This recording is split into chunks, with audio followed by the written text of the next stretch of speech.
खवातीन के बारे से ताने कसे गए, और फिर कि किसी को अटैक करना है तो सबसे पहले औरत पे हमला करो। टीटीपी का नाम मालिक साहब ने लिया तो तुम ठुस क्यों हो गए? अब तो मुकाबला करते हैं ना, मैं तो इधर बैठ के कहता हूं बतौर पाकिस्तान के वजीर इत्तलात के कि टीटीपी पाकिस्तान की दुश्मन है, इसका आखिरी दम तक, खून के आखिरी कतरे तक ताकुब करेंगे, इनको एलिमिनेट करेंगे। मैं एलिमिनेट का वर्ड यूज कर रहा हूं। 2025 के हवाले से जब भी बात करते हैं तो वो जरूर मार्का हक का हवाला देते हैं कि किस तरह फील्ड मार्शल सईद आसिम मुनीर, उनकी स्ट्रैटेजी, उनकी हिकमत अमली और उनकी क़यादत में पाक फौज ने जो है वो फतह के झंडे गाड़े। उन जहाज़ों की बात होती है कि 7 जहाज़ जो हैं वो गिराए गए। पीटीआई कलदम टीटीपी का सियासी विंग है। पीटीआई वाले खवातीन के खिलाफ बदकलामी करते हैं मगर दहशतगर्दों के खिलाफ जबान बंद हो जाती है। पीटीआई का बानी दहशतगर्दों को शहीद कहता था।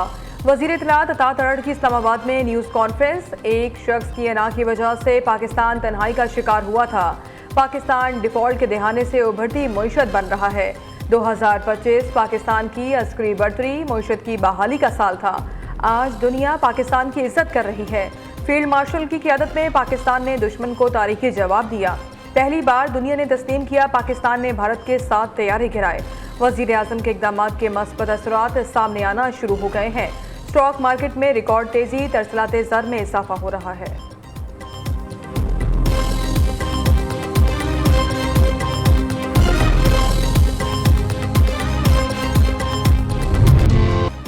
वज़ीर आज़म की ज़ेर सदारत पिछले रमज़ान पैकेज की थर्ड पार्टी वैलिडेशन और आइंदा रमज़ान के लिए मुजवज़ा पैकेज पर जायज़ा इजलास। वज़ीर आज़म ने यूटिलिटी स्टोर में दिहाइयों से जारी माली बदनुमानी और बदनज़मी के खात्मे को वफाकी हुकूमत का इनकलाबी कदम करार दिया।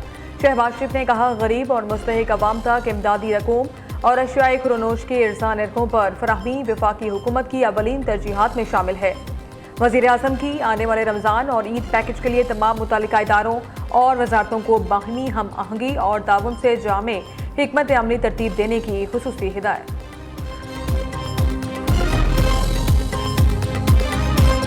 पाकिस्तान और मुत्तहिदा अरब अमारात के दरीना बरादराना ताल्लुकात मज़ीद मौसर माशी ताउन और सरमायाकारी की समत बढ़ रहे हैं। वज़ीर आज़म शहबाज शरीफ की मुत्तहिदा अरब अमारात के संजवानी बिजनेस ग्रुप के वफ़द से मुलाकात में गुफ्तगू। कहा, शेख मोहम्मद बिन जायद अल नहयान के हालिया दौरा पाकिस्तान ने दोनों ममालिक की शराकत दारी को मज़ीद तक़वियती और ताउन के फ़रोग़ के लिए साज़गार फ़ज़ा कायम की है। वज़ीर आज़म ने जवाहरात और कीमती पत्थरों के शोबे की इस्लाहात और इससे बैनुल अक़वामी तकाज़ों से हम आहंग करने के लिए कौमी पॉलिसी फ्रेमवर्क की भी असूली मंजूरी दे दी। हिदायत की है कि पॉलिसी फ्रेमवर्क में बैरूनी सरमायाकारों के लिए मौज़े माहौल की फराहमी को अवलीन तरजीह दी जाए।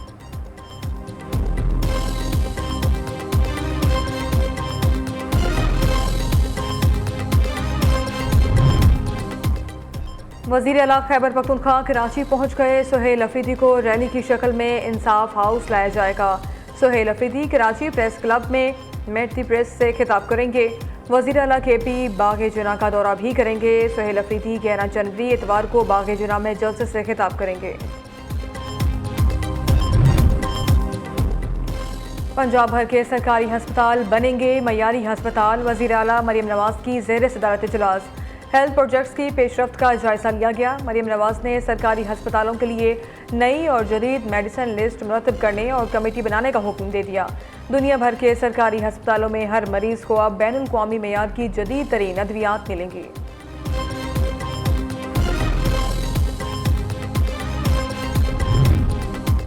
वज़ीर आला सरफराज बुगटी की ज़ेर सदारत बलूचिस्तान काबीना का इजलास। आम आदमी के लिए इलेक्ट्रिक बाइक्स स्कीम मुतारिफ कराने का फैसला। तलबा, वर्किंग वुमेन और सरकारी मुलाजमीन को 30% सब्सिडी फ्राहम की जाएगी।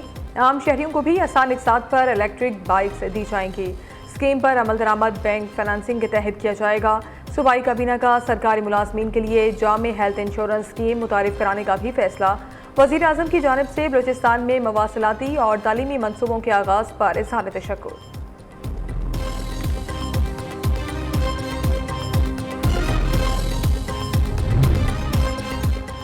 वफाकी वज़ीर दाखिला मोहसिन नकवी की ज़ेर सदारत इजलास। FIA के इमिग्रेशन विंग की कारकर्दगी का तफसीली जायजा लिया गया।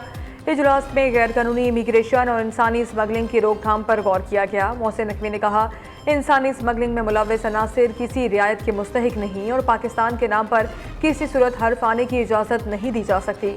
पेशेवर भिखारी माफिया के खिलाफ कार्रवाइयों का भी जायजा लिया गया।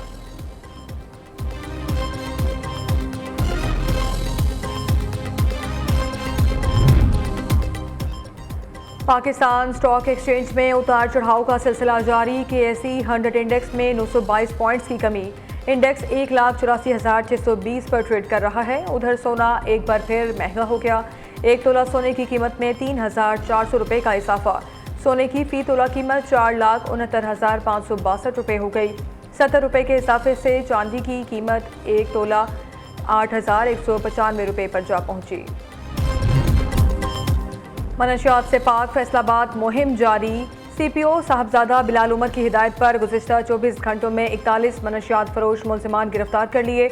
मुलज़िमान से लाखों रुपए की मनशियात बरामद कर ली गई। मुलज़िमान से चर्च 7 किलो से ज़ायद हेरोइन, आइस और शराब बरामद। पुलिस ने मुलज़िमान के खिलाफ मुकदमा दर्ज करके तफ्तीश का आगाज़ कर दिया।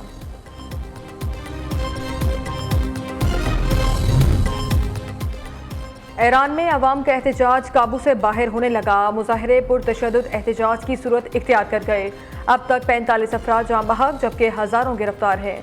एहतजाजी मुजाहिरे ईरान के 27 सूबों तक फैल गए हैं। मुजाहिरीन को कंट्रोल करने के लिए मुल्क भर में इंटरनेट सर्विस बंद कर दी गई है। महंगाई के खिलाफ अवाम और दुकानदार रोज़ाना एहतजाज करने सड़कों पर निकल आते हैं। एहतजाज को मज़ीद फैलने से रोकने के लिए मुल्क भर में पुलिस और सिक्योरिटी एहलकारों की इजाफी नफरी तैनात कर दी गई है।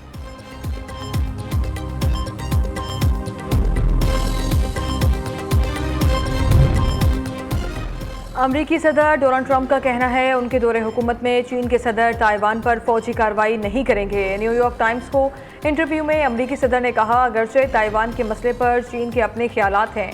चीनी सदर शी जिनपिंग के ख्याल में ताइवान चीन का हिस्सा है। चीन ताइवान में क्या इकदाम करता है ये चीनी सदर पर मुनहसर है। ताइवान पर चीन की जानिब से किसी कार्रवाई से खुश नहीं होंगे।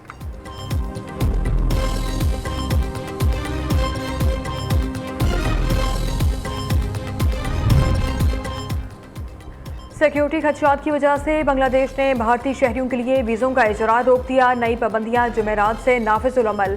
फैसले के तहत कारोबारी और मुलाजमत के वीज़ों के अलावा तमाम इकसाम के वीज़े मुअत्तल। बांग्लादेश की वजारत खारजा ने फैसले की तस्दीक कर दी।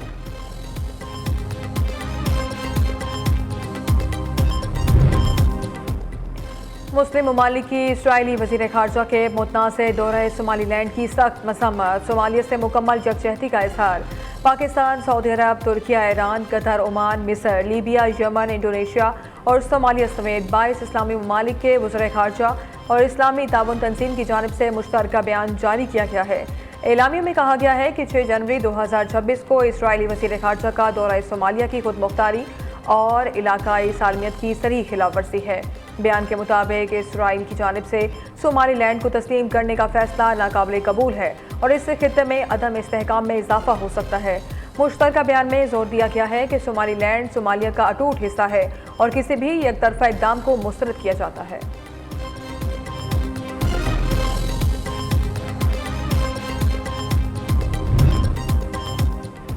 न्यूजीलैंड के साहिल पर फंसकर 6 मछलियां हलाक हो गईं। बरतानवी खबरसां इदारे के मुताबिक न्यूजीलैंड के जनूबी जजीरे के एक दूर दराज साहिल पर बड़े पैमाने पर व्हेल मछलियां फंस गई थीं। मीडिया रिपोर्ट्स में बताया गया है कि 55 के करीब पायलट व्हेल मछलियां साहिल किनारे फंसी थीं, जिनमें ज़्यादातर वापस समुद्र में जाने में कामयाब हुईं। तहम बदकिस्मती से 15 मछलियां बुरी तरह फंस गईं, जिनमें से 6 मछलियां हलाक हो गईं।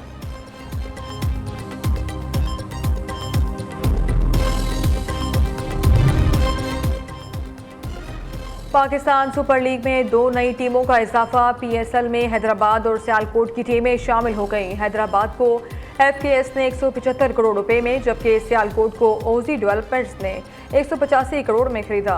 पाकिस्तान सुपर लीग में टीमों की मजमूई तादाद 8 हो गई। चेयरमैन PCB मोहसिन नकवी की हैदराबाद और सियालकोट के अवाम को मुबारकबाद। पाकिस्तान और श्रीलंका के दरमियान जारी T20 सीरीज का दूसरा मैच आज दमोला में खेला जाएगा। मैच पाकिस्तानी वक्त के मुताबिक 6:30 बजे शुरू होगा। 3 मैचेस की सीरीज के पहले T20 में पाकिस्तान ने श्रीलंका को शिकस्त से 2-4 किया था। Top seed Aryna Sabalenka Brisbane International के सेमीफाइनल में पहुंच गई। सेबेलेंका ने अमरीकी खिलाड़ी मेडिसन कीज को 6-3 और 6-3 से शिकस्त दी। वर्ल्ड नंबर 1 सेबेलेंका सेमीफाइनल में चेक रिपब्लिक की कैरोलिना का सामना करेंगी। और मिच गैथरी ने डकार रैली का 5वां मरहला जीत लिया। हैंक को मजमूई बर्तरी बरकरार रखने में कामयाब रहे। 371 किलोमीटर के मरहले में गैत्री और नानी रोमा के दरमियान सख्त मुकाबला देखने में आया, जहां दोनों ड्राइवर्स एक दूसरे से बर्तरी छीनते रहे।